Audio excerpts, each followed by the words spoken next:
ইতিমধ্যেই বেরিয়ে আসলো আজকের বিশেষ বিশেষ সংবাদ। শুরুতেই দেখে নিব আজকের সংবাদ শিরোনাম। আমি ম্যাজিশিয়ান নই যে উপর থেকে টাকা পড়বে, বকেয়া ডিএ নিয়ে চাপের মধ্যে তাৎপর্যপূর্ণ মন্তব্য মমতার। ৮,০০০ শিক্ষকের থেকে যে ৮০০ কোটি টাকা, দিলীপের মন্তব্যে সরগোল, দেখুন ভিডিও। উত্তরবঙ্গে আসছেন মোদী, করবেন জনসভা, ভোটের আগে বিজেপির ময়দানি প্রস্তুতি। ২৬-এর ভোটে টিকিট পাওয়াই কি লক্ষ্য, সব্যসাচীর অ্যাকশন দেখে তুঙ্গে চর্চা। মমতাকে ফোন দিল্লির, তৃণমূলের প্রতিনিধিকে সাপ জানালেন অভিষেক। এতক্ষণ দেখছিলেন সংবাদ শিরোনাম, এখন জানিয়ে দেব বিস্তারিত সংবাদ।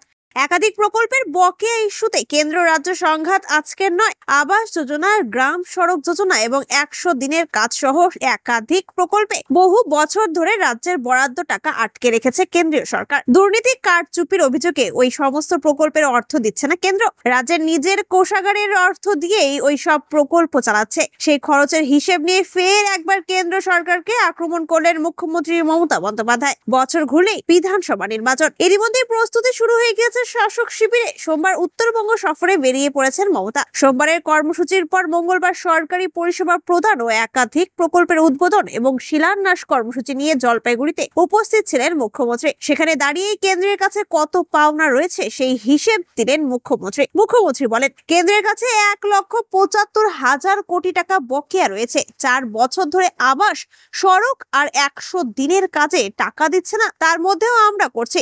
মমতা বলেন, আমি ম্যাজিশিয়ান নই যে উপর থেকে টাকা পড়বে, গুপি গাইন বাঘাবাই সিনেমার মতো নয়, টাকা আসতে হয়। মুখ্যমন্ত্রী আরো বলেন, দাঁত থাকতে আমরা অনেকে দাঁতের মর্ম বুঝি না, দাঁতের মর্ম বুঝুন। মমতা ব্যানার্জিকে গালাগাল দিতে গিয়ে সরকারকে অপমান, বাংলাকে অসম্মান, এসব করবেন না। প্রসঙ্গ বকেয়া ডিএ নিয়ে সুপ্রিম নির্দেশের মধ্যেই মমতার এই ম্যাজিশিয়ান মন্তব্য বিশেষ তাৎপর্যপূর্ণ বলেই মত ওয়াকিবহল মহলের। যদিও সোমবার ৩ দিনের উত্তরবঙ্গ সফরের উদ্দেশ্যে রওনা হওয়ার আগে কলকাতা বিমানবন্দর চত্বরে দাঁড়িয়ে ডিএ মামলা নিয়ে মমতা বলেছিলেন, কোর্টের কেসে আমি কিছু বলি না, যা করি তা আইনত করি।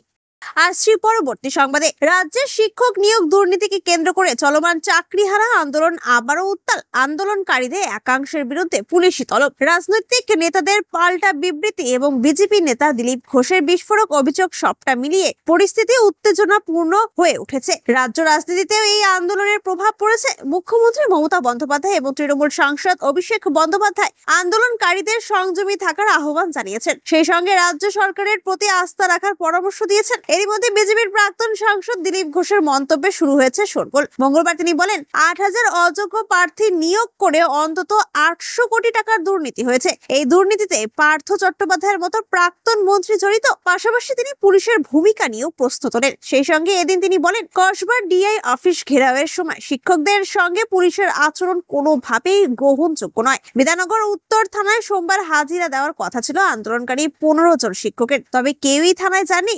আন্দোলনের অন্যতম নেতা চিন্ময় মণ্ডল জানিয়েছেন, আইনজীবীর পরামর্শে তারা পুলিশের নোটিশের মোকাবিলা করবেন এবং তাদের আন্দোলন অব্যাহত থাকবে। তার অভিযোগ, পুলিশ আমাদের মধ্যে বিভাজন সৃষ্টি করতে চাইছে, ভয় দেখিয়ে আন্দোলন থামিয়ে দিতে চাইছে, কিন্তু আমরা নিজেদের অধিকারের লড়াই থেকে এক চুলো সরব না। গত বৃহস্পতিবার বিকাশ ভবনের সামনে আন্দোলনকারীদের সঙ্গে পুলিশের ধস্তাধস্তির পর থেকে পরিস্থিতি ক্রমশ জটিল হয়ে উঠেছে। আইন শৃঙ্খলা বজায় রাখতে প্রশাসন কড়া নজর রাখলেও আন্দোলনকারীদের ক্ষোভ প্রশমিত হয়নি। চাকরিহারা আন্দোলনকারীরা এখন আরো বেশি সংঘবদ্ধ ও মরিয়া। তাদের দাবি, অবিলম্বে স্বচ্ছ ও ন্যায্য নিয়োগ প্রক্রিয়া চালু হোক এবং তাদের প্রতি সকল রকম অন্যায় আচরণ বন্ধ করা হোক। পরিস্থিতি ক্রমশ জটিল হয়ে উঠছে বলে মনে করছেন রাজনৈতিক বিশ্লেষকরা। প্রশাসনের সঙ্গে আন্দোলনকারীদের সংঘাত এবং রাজনীতিকদের পাল্টাপাল্টি মন্তব্যের মধ্যে আগামী দিনে পরিস্থিতি আরো উত্তপ্ত হওয়ার আশঙ্কা রয়েছে।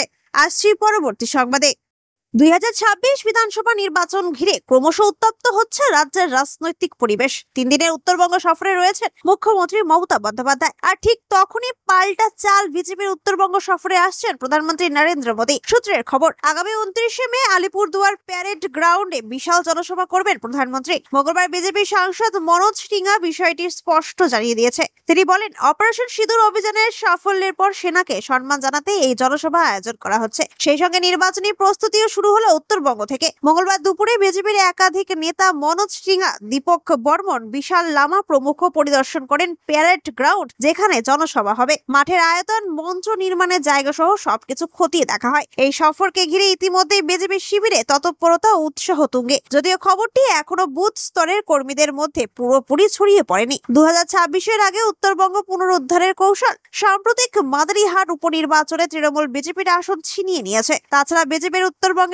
সংগঠক জন বার্লাও তৃণমূলে যোগ দিয়েছেন। এই পরিস্থিতিতে আলিপুরদুয়ারে প্রধানমন্ত্রী জনসভা বিশেষ তাৎপর্যপূর্ণ বলে মনে করছে রাজনৈতিক মহল। শেষবার 2016 সালে ভোট প্রচারে আলিপুরদুয়ারে এসেছিলেন মোদী। সেই দীর্ঘ ব্যবধান ভেঙে আবার উত্তরবঙ্গে মোদীর উপস্থিতি বিজেপির আত্মবিশ্বাস ও কৌশলকে স্পষ্ট করে।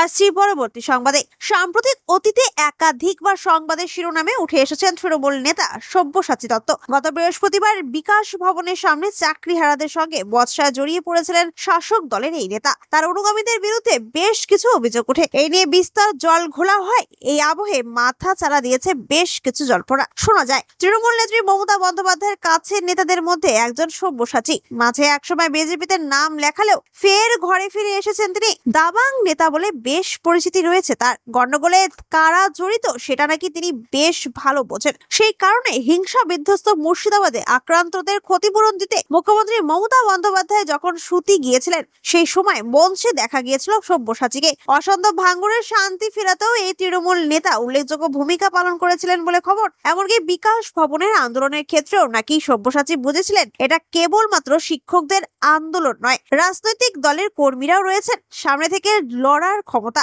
গন্ডগোলে কারা জড়িত সেটা খুঁজে বের করা থেকে আসল খবর খুঁজে আনা সবেতেই বেশ পটু সব্যসাচী। সেই কারণে দলনেত্রী তাকে বেশ পছন্দ বলে খবর। সম্প্রতি যেমন কার্তিক মহারাজের বিরুদ্ধে কলকাতা হাইকোর্টে জনস্বার্থ মামলা করেছেন তিনি। অভিযোগ, দীঘায় জগন্নাথ মন্দির উদ্বোধন নিয়ে মুখ্যমন্ত্রীর উদ্দেশ্যে অবমাননাকর মন্তব্য করেছেন কার্তিক মহারাজ। সাম্প্রতিক অতীতে নানা ইস্যুতে সব্যসাচীর এই তৎপরতা নজর কেড়েছে অনেকের। একটি সর্বভারতীয় সংবাদ মাধ্যমের প্রতিবেদন অনুযায়ী 26-এর ভোটে এই দাপুটে নেতা রাজারহাট নিউ টাউনের বিধায়ক হতে চান বলে মনে করা হচ্ছে। এটি সব্যসাচীর পুরনো কেন্দ্র।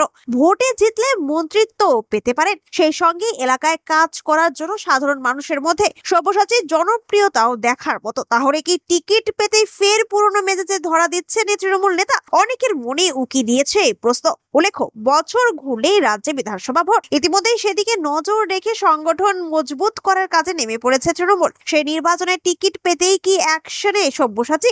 জল্পনা মাথা চাড়া দিলেও উত্তর মেলেনি। আসছি পরবর্তী সংবাদে। ভারতের সেনারা অপারেশন সিঁদুরের এর বার্তা বিশ্ব মঞ্চে পৌঁছে দিতে ভারত যে প্রতিনিধি দল পাঠাচ্ছে তার প্রতিনিধি হিসেবে অভিষেক বন্দ্যোপাধ্যায়ের নামের প্রস্তাব দিলেন তৃণমূল সুপ্রিমো মমতা বন্দ্যোপাধ্যায়। প্রতিনিধি হিসেবে সাংসদ ইউসুফ পাঠানের নাম তুলে নেওয়ার পর এবার অভিষেকের নাম জানানো হলো তৃণমূলের তরফে। সূত্রের খবর, কেন্দ্রীয় মন্ত্রী কিরেন রিজিজু ফোন করে মমতার কাছে জানতে চায় তিনি কাকে প্রতিনিধি হিসেবে পাঠাবেন। উত্তরে অভিষেক বন্দ্যোপাধ্যায়ের নাম বলেন মমতা। 7 সাংসদের নেতৃত্বে মোট 42 জনের প্রতিনিধি দল পাঠাচ্ছে ভারত। আমেরিকা, রাশিয়া সহ বিশ্বের একাধিক দেশে গিয়ে সেই প্রতিনিধিরা জানালেন অপারেশন সিঁদুরের কথা। পাশাপাশি পাকিস্তানের মাটিতে কিভাবে সন্ত্রাসবাদী কার্যকলাপ চলে সে কথাও জানাবে ওই দল। রাজনীতির ঊর্ধ্বে দেশের স্বার্থে এই প্রতিনিধি দল তৈরি করা হয়েছে। বলা বাহুল্য, এটি একটি অত্যন্ত মর্যাদাপূর্ণ প্রতিনিধি দল। মঙ্গলবার তৃণমূল কংগ্রেসের তরফ থেকে জানানো হয়েছে প্রতিনিধি হিসেবে দলের সর্বভারতীয় সাধারণ সম্পাদক অভিষেকের নাম বেছে নিয়েছেন মমতা। দলের বক্তব্য, সন্ত্রাসবাদের বিরুদ্ধে পশ্চিমবঙ্গের অবস্থান কি সে কথা স্পষ্ট করে দিতে পারবেন অভিষেক। প্রাথমিকভাবে বহরমপুরে তৃণমূল সাংসদ তথা প্রাক্তন ক্রিকেটার ইউসুফ পাঠানের নাম প্রস্তাবিত হয়েছিল। সেই মতো তার যাত্রার ব্যবস্থাও করতে শুরু করেছিল কেন্দ্র। কিন্তু সোমবার ইউসুফের নাম তুলে নেওয়া হয়। মমতা স্পষ্ট জানান এটা দলের সিদ্ধান্ত, দলকে এই বিষয়ে কিছু জানানো হয়নি বলেও দাবি করেছিলেন মমতা। এরপরই মমতার কাছে এলো ফোন।